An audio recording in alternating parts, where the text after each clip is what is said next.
Parmi mes nombreuses passions, ou plutôt mon envie, ma curiosité d'interagir, de pénétrer dans d'autres sphères, bien que j'ai fait quelques pas, mais ça je vous en parlerai une autre fois, il y a le monde de la mode. Honnêtement, ce monde me fascine. Le luxe, les défilés, la plongée dans les univers de créateurs, mais plus que cela, c'est les coulisses qui m'intéressent énormément. Et ça tombe bien parce que The Fabulous, le drama dont on va parler aujourd'hui, traite justement de ces coulisses. 왕이다!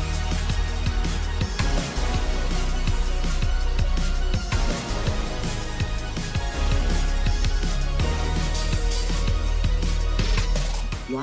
The Fabulous, c'est donc le dernier drama Men in Netflix qui en 8 épisodes va explorer, comme je vous le disais, l'industrie féroce de la mode et du luxe à Séoul. Et pour nous accompagner, on va suivre Pyo Ji-hoon, jeune responsable RP de l'agence événementielle qui gère les activités des promotions de marques de luxe. Elle doit survivre dans ce monde impitoyable où vie perso et vie pro ne font pas bon ménage. Heureusement, elle peut toujours compter sur ses amis de toujours, Joseph, un jeune styliste montant, Yoseo, une célèbre mannequin, et enfin Ji Woo-min, un photographe freelance sur lequel elle peut toujours compter et qui se trouve être son ex.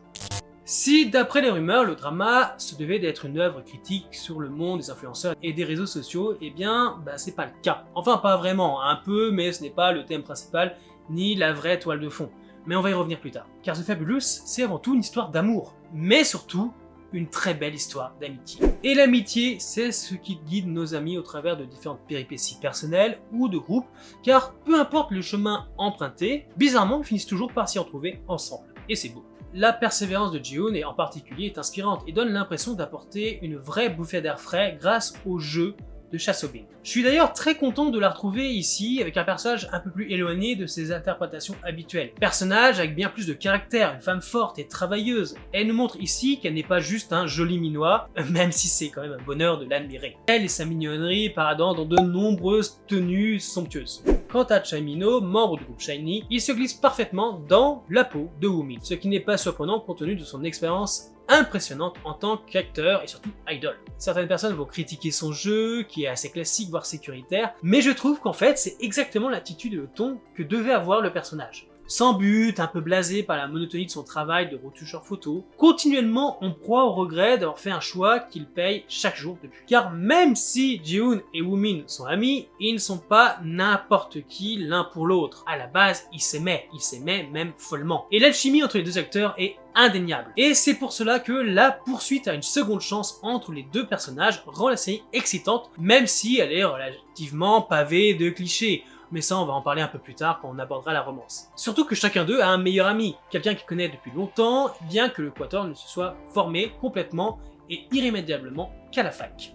Le BFF de Ji-hoon est Joseph, un styliste gay qui n'échappe pas aux stéréotypes du genre et la prévisibilité du jeu qui va avec. Les principaux traits de caractère de Joseph sont qu'il est une diva verbeuse et efféminée dans le groupe. Aucune de ces caractéristiques n'est mauvaise en tant que telle, mais dans le monde des K-dramas où la représentation queer émerge plus fréquemment que jamais ces derniers temps, avec des représentations banales, voire offensantes, telles que celle de Joseph, ça continue quand même à contribuer à une caricature inexacte d'un groupe de personnes qui sont quand même assez diversifiées en termes de comportement. C'est dommage, mais pourtant, personnellement, je l'ai pas trouvé si caricatural. Certes, parfois elle en fait des tonnes, mais quand on voit un autre personnage qui va apparaître bien plus tard, qui sera bien plus dans le délire de la cage folle, on se dit que Joseph, il est relativement soft. Mais il faut noter qu'il est quand même incroyable qu'un tel personnage apparaisse au centre même d'une production coréenne. Mais surtout, ce qui fait la force du personnage, c'est qu'il se repose énormément sur sa partenaire et femme de travail, Esther, qui permet de lui donner une stabilité, pour ne pas qu'il tombe trop souvent dans les excès. Et moi, j'ai vraiment beaucoup adoré leur duo, totalement platonique en termes d'amour, mais si fort en tant que couple, cherchant à dominer le milieu de la mode.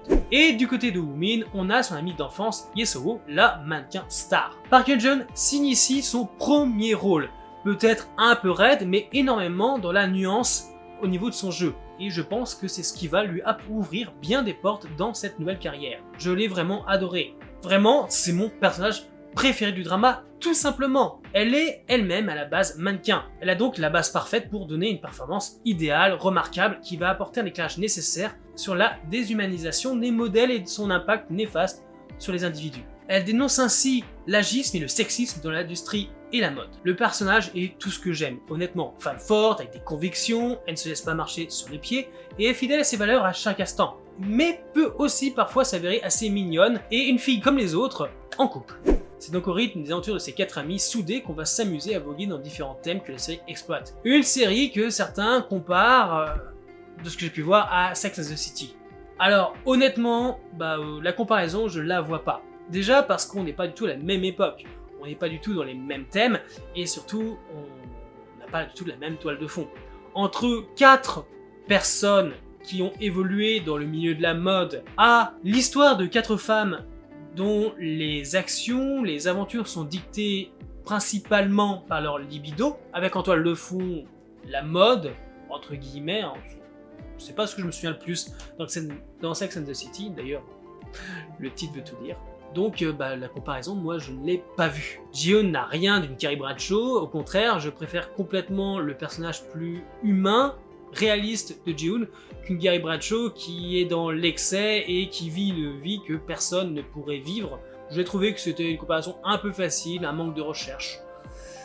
Mais bon, ça n'engage que moi. Ceci dit, The Fabulous se trouvait être une étude de cas sur l'industrie de la mode. La superficialité du travail, de la carrière, des jeux de pouvoir, le stress inutile infligé aux travailleurs du milieu, des mannequins au personnel de production. Il y a un vrai goût de dénoncer l'industrie en tant que telle. Et en 8 épisodes, la série arrive à correctement faire passer le message. Et ainsi on pourra continuellement lever les yeux au ciel quand on verra les énormités des demandes de certaines personnes, ou le fait que d'autres se plient en 4 pour un résultat si minime que c'en est désespérant. Mais pour avoir touché un peu à ce milieu d'une certaine façon, je peux vous dire que ça n'a rien de caricature. Et l'autre aspect à aborder dans le drama, c'est la culture des jeunes qui ressort haut et fort avec les médias sociaux, et en particulier les influenceurs. Oui, ici c'est l'un des sous-thèmes, c'est totalement de notre époque, c'est comment les métiers qui faisaient la promotion de la mode, du luxe, sont petit à petit mis de côté pour privilégier le travail d'influenceurs. C'est relativement bien traité et soulève bien ce problème de ces gens sortis de nulle part, n'ayant aucun lien véritable ni expérience dans le domaine, qui se voient remplacer ceux dont c'est le métier depuis des années. Bon, par contre, je vais pas vous mentir, le véritable intérêt du drama, mis à part si vous aimez la mode, les tenues, les défilés, le luxe, c'est évidemment la romance et comment le triangle amoureux présent dans le drama, celui de Ji-Eun, va réussir à trouver un équilibre. Car oui, notre héroïne a 2 prétendants, c'est assez habituel, Woo-min d'un côté et Namjin de l'autre, qui sont tous les deux brillants, charmants, beaux, prévenants, tandis que Ji-Eun est quand même assez imparfaite et indécise. Des traits qui la rendent certes accessible, mais à un degré tel que ces traits réduisent notre sympathie envers elle parce que, oui, de certaine façon, on aime les gens qui savent ce qu'ils veulent. Ceci dit, ce qui est bien dans ce triangle amoureux, c'est que, mis à part le choix, bien évidemment, c'est qu'il n'y a pas de méchant. On peut toujours s'attendre à ce que dans un triangle amoureux, le deuxième prétendant soit quelqu'un qui va user de méthodes peu conventionnelles ou assez méchantes pour arriver à ses fins. Or là, c'est pas le cas. L'un comme l'autre respectent énormément leur dulcinée et ne veulent que son bonheur. Bien sûr, eux aussi, ils veulent être heureux avec elle. Et justement, le deuxième prétendant, qui est Namjin, a une méthode assez particulière. Au début, on peut dire « Non mais t'es un connard, toi, en fait ». Et quand il explique sa méthode, pourquoi il a fait ça, ça semble logique et plutôt intelligent. Au lieu de perdre son temps, au lieu de faire souffrir la personne, il se pose de véritables questions au fond de lui, savoir si cette personne avec qui t'es en couple était la bonne et lui manque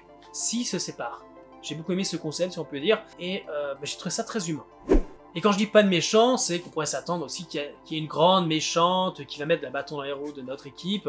En fait, pas du tout. En fait, on va juste avoir une chanteuse, influenceuse qui va faire caprice sur caprice, mais elle n'est pas méchante, juste elle est fidèle à elle-même, et surtout, elle s'amuse beaucoup à marcher sur les pieds de sa styliste. Et puis bon, tout ça c'est quand même fait de façon très bon enfant, avec beaucoup d'humour, beaucoup d'humanité.